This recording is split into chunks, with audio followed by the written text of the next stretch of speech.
কি সাকিব ভাইয়ের সাথে অন্য একজনকে মিলাই ফেলতেছেন আসলে।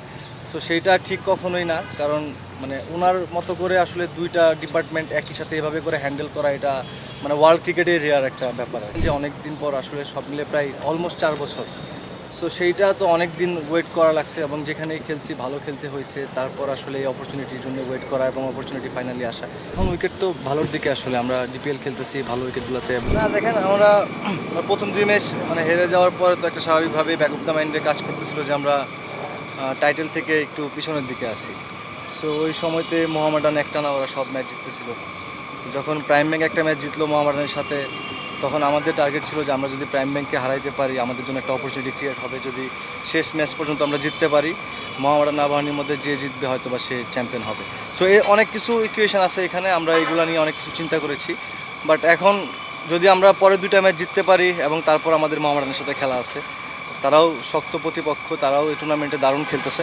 সো সব মিলে আমার কাছে মনে হয় যে যদি আমরা আমাদের যে প্রসেস সেটা মেনটেন করে আমরা না, তা তো অবশ্যই। দেখেন আমাদের তো মানে স্ট্রাকচার যেটা বলেন যে আমাদের ডোমেস্টিক ক্রিকেটেই একমাত্র ওয়ে যেখানে কিনা আপনি ভালো খেললে আপনি মানে সিলেক্টরদের গুড বুকে আসতে পারেন। সো এইটা ছাড়া তো আমাদের অন্য কোনো ওয়ে নাই। সো সেইখানে যখন খেলতেছিলাম চেষ্টা করতেছিলাম যত কনসিস্টেন্ট খেলা যায় এবং যত সময় ধরে কনসিস্টেন্ট খেলা যায় আর কি। সো আমার মনে হয় যে সেইটা ভালো করার পরেই এই অপরচুনিটিটা আসছে এবং সেটা আমি অবশ্যই চাইবো যতদিন আমি মানে আমার ক্যারিয়ার থাকবে ততদিন পর্যন্ত যেন আমি ন্যাশনাল টিমের জন্যই খেলতে পারি। না, এইভাবে আমি আসলে কখনোই মনে করি নাই, কারণ যেহেতু আসলে আপনি বললেন যে অনেক দিন পর আসলে সব মিলে প্রায় অলমোস্ট 4 বছর, সো সেইটা তো অনেক দিন ওয়েট করা লাগছে এবং যেখানেই খেলছি ভালো খেলতে হয়েছে, তারপর আসলে এই অপরচুনিটির জন্য ওয়েট করা এবং অপরচুনিটি ফাইনালি আসা। সো সেইটা আমার কাছে মনে হয় যে এখানে অনেক ধরনের ব্যাপার থাকে, টিম কম্বিনেশনের একটা ব্যাপার থাকে, সো কাদের সাথে খেলতেছি অপোনেন্টের একটা ব্যাপার থাকে। তো সব কিছু মিলে আমার কাছে মনে হয় যে এখন মানে সিলেক্টরদের মনে হয়েছে যে এটা পারফেক্ট টাইম, তারা এখন আমাকে পিক করতে পারে, এখন পিক করছে।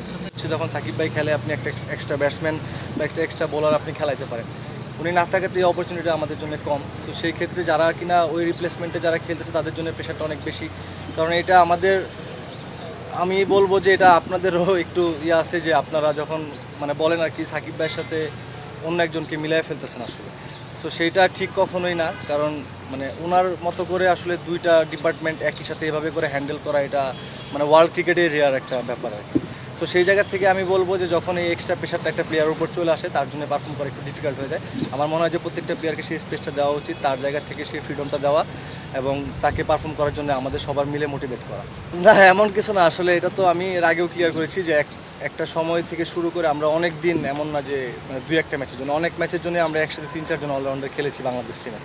সো সেইটা আসলে মানে আমি আসলে বিষয়টা একটু হতাশ ছিলাম, স্বাভাবিকভাবেই এটা যে কারো বেলায় হবে। সো ফাইনালি এখন যখন সেই অপরচুনিটি আসছে আমি অবশ্যই চেষ্টা করব আমার সিলেক্টর থেকে শুরু করে সারা বাংলাদেশের মানুষ যেভাবে করে আমার উপর আস্থা রেখেছে সেটার প্রতিদান দেওয়া। সেকেন্ডটা আসলে দেখেন বিষয়টা তো আমার কাছে মনে হয় যে সুমন ভাই কালকে ভালোভাবে ক্লিয়ার করেছে যে আসলে আমার রোলটা কী হবে। সো সেই জায়গাতে যদি আমার অপরচুনিটি আসে আমার জায়গা থেকে আমি চেষ্টা করব যে যেহেতু 6-7 ব্যাটিং করতে হবে এবং টিমের দরকারের জন্য 5-6 ওভার হয়তো বোলিং করা লাগতে পারে। সো আমার যেই ছোটো ছোটো রোলগুলো সেইগুলো আমি চেষ্টা করব ফুলফিল করার, কারণ এখানে যারা 6-7 ব্যাটিং করে মানে আমার কাছে মনে হয় না তাদের স্ট্যাটস থেকে শুরু করে অনেক লম্বা কোনো ক্ষেত্রে আমার কাছে মনে হয় যে এখানে ইম্প্যাক্টটাই খুব বেশি ইম্পর্টেন্ট। সো আমি সেটা চেষ্টা করব যে যদি আমার অপরচুনিটি আসে আমি সেই ইম্প্যাক্টটা রাখার চেষ্টা করব। আমার কাছে মনে হয় যে এখন উইকেট তো ভালোর দিকে, আসলে আমরা জিপিএল খেলতেছি ভালো উইকেটগুলোতে এবং লাস্ট 6-7 মাস ধরে যদি আমি বলি যে আমি ডোমেস্টিক ক্রিকেটে সব জায়গাতে ভালো উইকেট পাচ্ছি। সো সেই জায়গা থেকে যদি চিন্তা করি আমার কাছে মনে হয় ভালো মানে আমাদের যখন উইকেট ভালো থাকে তখন আমার কাছে মনে হয় যে ব্যাটসম্যানদের জন্য মানে স্বাচ্ছন্দ্য থাকে যে অনেক ধরনের শর্টস খেলা যায়। সো সেটা যখন উইকেটটা খারাপ থাকে ওই সময় অনেক কিছু ব্যাক অফ দ্য মাইন্ডে কাজ করে, চাইলে অনেক ধরনের শর্টস খেলা যায়। সো এই বিষয়গুলো তো অবশ্যই থাকে, তবে আশা করতে পারি যে ভালো উইকেটে খেলা হলে তো হাই স্কোরিং ম্যাচ হবে। সবচেয়ে বড় কথা হচ্ছে দেখেন আমাদের তো এখন মাশাআল্লাহ মানে বোলিং অ্যাটাক, বাংলাদেশ টিমের বোলিং অ্যাটাকটা হচ্ছে ওয়ার্ল্ডে আপনি কয়েকটা বড় টিমের সাথে কম্পেয়ার করলে আপনি আমাদের একটা বোলিং অ্যাটাক আপনি ধরতেই পারেন। সো এখন লাস্ট 2-3টা সিরিজে বাংলাদেশে আমরা হোমে যেভাবে করে আমাদের ব্যাটসম্যানরা ওয়ানডেতে বিশেষ করে যেভাবে করে খেলতেছে, আমার মনে হয় যে এই পারফরমেন্সটা কন্টিনিউ করতে পারলে অবশ্যই আমাদের খুব ভালো চান্স থাকবে এই সিরিজে জেতার। না, অবশ্যই অনেক হ্যাপি হবো এবং সেটা যদি আমার অ্যাচিভ করতে হয় তার আগে যে সিরিজগুলো আসে সেখানে আমার অপরচুনিটি আসলে আমাকে ভালো খেলতে হবে, সেটা ফার্স্ট। তো সেটা যখন আমি মানে ভালো খেলতে পারবো ওই সময় আমি আশা করতে পারি যে না 27 ওয়ার্ল্ড কাপ আমার জন্য একটা গোল্ডেন অপরচুনিটি ওয়েট করতেছে।